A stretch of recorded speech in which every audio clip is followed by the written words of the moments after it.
प्यारे छात्रों, पिछले वीडियो में मैंने आपको बतलाया था कि अनसीन पैसेज कैसे हल किया जाता है। उसमें मैंने जो मुख्य बिंदुओं का उल्लेख किया था, उसमें आपको बतलाया था कि पैसेज को आप ध्यानपूर्वक पढ़ेंगे, उसके बाद पूछे गए प्रश्नों को भी ध्यान से पढ़ेंगे और पढ़ते हुए आप कीवर्ड्स को अंडरलाइन अवश्य करेंगे। कीवर्ड्स को अंडरलाइन करने से क्या होता है कि आपको उत्तर खोजने में काफ़ी सहूलियत होती है। उसके बाद जो है, ये भी मैंने बतलाया था कि उत्तर को आप टेंस में ही उसी टेंस में देंगे जिस टेंस में पूछा गया है और साथ में आप स्पेलिंग पर ध्यान देंगे, ग्रामेटिकल पॉइंट्स पर ध्यान देंगे और असंगत वाक्यों को आप नहीं लिखेंगे। जो भी पैसेज में दिए गए हैं, पैसेज के हिसाब से ही आपको उत्तर देना है और यदि आपको और जानकारी है, तो उसके बारे में लिखने की आवश्यकता नहीं है। केवल आपको पैराग्राफ का पालन करना है कि उसमें क्या-क्या सूचनाएँ दी गई हैं। तो उन्हीं बिंदुओं को ध्यान में रखते हुए आज हम लोग एक पैराग्राफ को हल करेंगे। यदि आपको यह पैराग्राफ पढ़ने में कोई असुविधा हो रही हो, तो आप इसको स्क्रीनशॉट ले सकते हैं, अलग से भी हल कर सकते हैं। मैं यहाँ पर आपको यह बतलाने का प्रयास कर रहा हूँ कि इसको आप कैसे हल करेंगे। जब सबसे पहले आप प्रश्न में इस तरह के पैराग्राफ को देखेंगे, तो सबसे पहले आप इसको बहुत ही ध्यान से, शांतिपूर्वक चिंतन करते हुए इसकी आप रीडिंग लगाएंगे। जैसे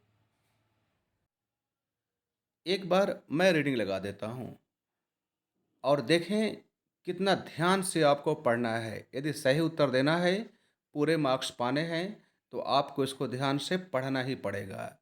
जैसे dolphins are recorded as the friendliest creatures in the sea and stories of them helping drowning sailors have been common since Roman times. The more we learn about dolphins, the more we realize that their society is more complex than people previously imagined. They look after other dolphins when they are ill, care for pregnant mothers, and protect the weakest in the community, as we do. Some scientists have suggested that dolphins have a language, but it is much more probable that they communicate with each other without needing words. Could any of these mammals be more intelligent than man?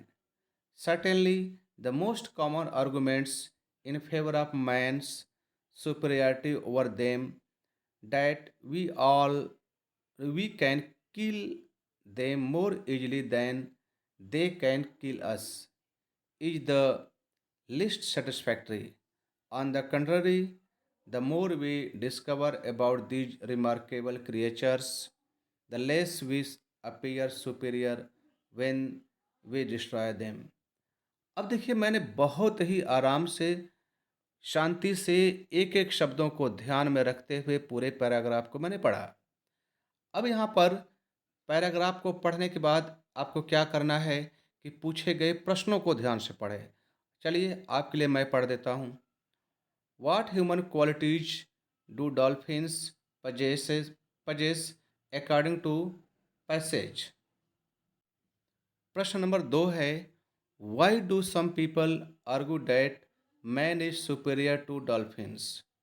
Question number 3, find out a word in the passage which means perhaps. Question 4 है, find out a word in the passage which is opposite of inferior. अब देखो, आपने चारों प्रश्नों को मैंने पढ़ा। अब आपने देखा, मैंने पूरा पैराग्राफ पढ़ा, चारों प्रश्नों को पढ़ा। इसके बाद क्या करना है कि प्रश्न को पढ़ने के बाद आप पैसेज की तेजी से एक रीडिंग लगाएं और कीवर्ड्स, जो मुख्य शब्द हैं पूरे पैराग्राफ में, आप उसको हिंट कर देवें या अंडरलाइन कर देवें। आप देख सकते हैं कि मैंने पेंसिल से बहुत से वाक्यों के नीचे अंडरलाइन किया हुआ है। अब चूँकि अंडरलाइन करने से पहले आपको वीडियो बनाने से पहले ही अंडरलाइन करना होता है, इसलिए मैंने पहले ही कर लिया है और मैं यहाँ पर करता रहता तो काफ़ी समय की बर्बादी होती। तो ख़ैर, अब जो है अब आप पहला प्रश्न को समझें, which human qualities do dolphins possess according to the passage? आप मतलब तो समझ ही रहे होंगे कि जो डॉल्फिन्स होती हैं, इनके पास इंसानों जैसी कौन-कौन सी क्वालिटीज़ पाई जाती है। तो आप देख रहे होंगे पैराग्राफ में कि they look after other dolphins, वे दूसरी डॉल्फिनों की देखभाल करती हैं। आप देख रहे होंगे, इल इल के नीचे भी मैंने अंडरलाइन किया हुआ है, क्योंकि हम लोग इंसान भी यदि कोई बीमार होता है तो उसकी देखभाल करते हैं या हम लोग छोटों की देखभाल करते हैं। और प्रेग्नेंट मदर, यदि कोई प्रेग्नेंट है तो हम लोग उनकी भी देखभाल करते हैं। और protect the weakest in the community, जो हम लोगों के आसपास या घरों में जो कमज़ोर होते हैं उनकी भी हम लोग देखभाल करते हैं। तो यही काम तो देखिए डॉल्फिन भी करती हैं।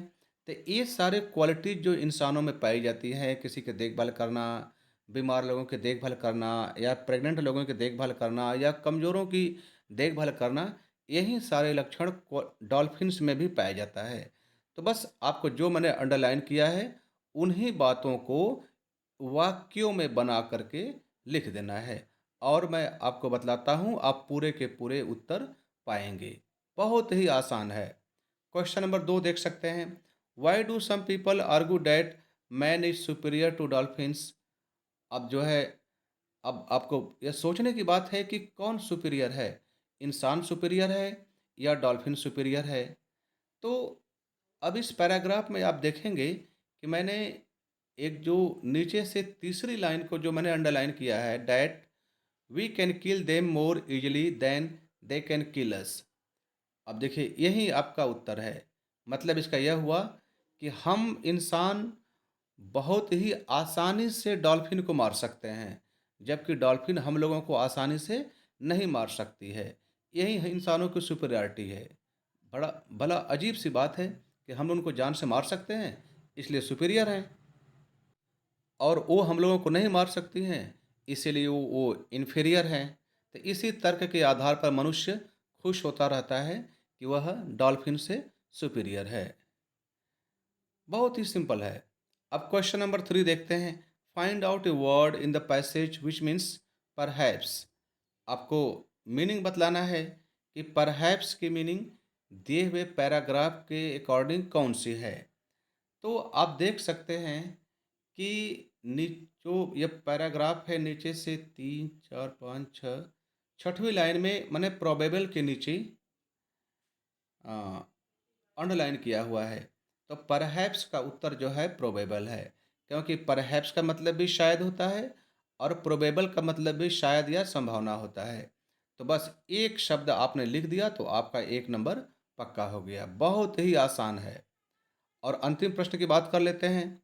Find out a word in the passage which is opposite of inferior. बस यदि आपको प्रश्न समझ में ना आए तो भी कुछ आपको तो मेहनत थोड़ा सा करना ही पड़ेगा। यदि आप अपोजिट का मतलब जानते हैं, जिसका अर्थ होता है विलोम या एंटोनिम, तो इसका मतलब है कि आपको एंटोनिम या विलोम लिखना है किस शब्द का, इन्फीरियर का। अब आप जानते हैं सीनियर, जूनियर, सुपीरियर, इन्फीरियर, ये सब एडजेक्टिव के रूप में प्रयोग किए जाते हैं। तो यहाँ पर जो इन्फीरियर है, आप यहाँ पर देखेंगे कि यह एडजेक्टिव के रूप में दिया हुआ है। यदि आपको इसका विलोम लिखना है तो कुछ बच्चे गलती कर सकते हैं। जैसे अब इन्फीरियर का विलोम तो मान लीजिए सुपीरियर होता ही है, आप इसका उत्तर सुपीरियर लिखेंगे। लेकिन यहाँ पर एक समस्या और आएगी आपको कि पैसेज से, जो पैसेज में नीचे से तीसरे लाइन का जो पहला शब्द है उसमें आप देखेंगे कि सुपीरियरिटी लिखा हुआ है। तो गलती से भी आप यदि इन्फीरियर का विलोम सुपीरियरिटी लिखते हैं तो वह गलत हो जाएगा। और आप पैराग्राफ में देखेंगे तो यहाँ पर एक शब्द आया हुआ है सुपीरियर। तो बस इन्फीरियर का सुपीरियर, क्योंकि इन्फीरियर एडजेक्टिव में रूप में है तो सुपीरियर भी एडजेक्टिव के रूप में दिया हुआ है, इसलिए इन्फीरियर का विलोम सुपीरियर हुआ। और इन सुपीरियरिटी लिख देंगे तो वह गलत है। तो प्यारे छात्रों, मेरा कहना यह था कि जो पैसेज मैंने पढ़ा, चारों प्रश्नों को पढ़ा, इसी प्रकार आप हल करें और निश्चित रूप से आप पूरे के पूरे नंबर पाएँगे। आप अगर अपने सुविधानुसार अगर एक बार में पैराग्राफ पढ़ने के बाद समझ में ना आए, तो आप उसको दोबारा पढ़ सकते हैं और समय आपके पास पर्याप्त रहता है। आपको 15 मिनट तो पढ़ने के लिए ही दिया जाता है। तो आप जो है बोर्ड की परीक्षा को ध्यान में रखते हुए इस प्रकार के पैसेजेस को आप अभ्यास करें। और जो मैंने आपको पैसेज अभी पढ़ा और हल करवाया, आपको ज़रूर समझ में आया होगा। फिर भी यदि आपको किसी भी प्रकार की समस्या आ रही हो, तो आप मुझको कमेंट करें, आपकी समस्याओं का समाधान अवश्य बतलाऊँगा। और आपके लिए 1-2 और पैराग्राफ इस प्रकार मैं हल करवाऊँगा और यदि आपकी इच्छा होती है, तो और अधिक हम पैराग्राफ हल करवा सकते हैं, ताकि आप जितने ही ज़्यादा अभ्यास करेंगे, बोर्ड की परीक्षा में आप उसी के अनुसार आपको नंबर प्राप्त होंगे और आप एक अच्छे मार्क्स स्कोरर, अच्छे मार्क्स पाने वाले छात्र कहलाएँगे, जो कि बोर्ड परीक्षा में एक उद्देश्य होता है। तो प्यारे छात्रों, आप इसको पढ़ें, बार-बार पढ़ें, बार-बार अभ्यास करें और अच्छे नंबर पाएँ। ये मेरी शुभकामनाएँ हैं आपके लिए। पढ़ते रहें, आगे बढ़ते रहें। धन्यवाद।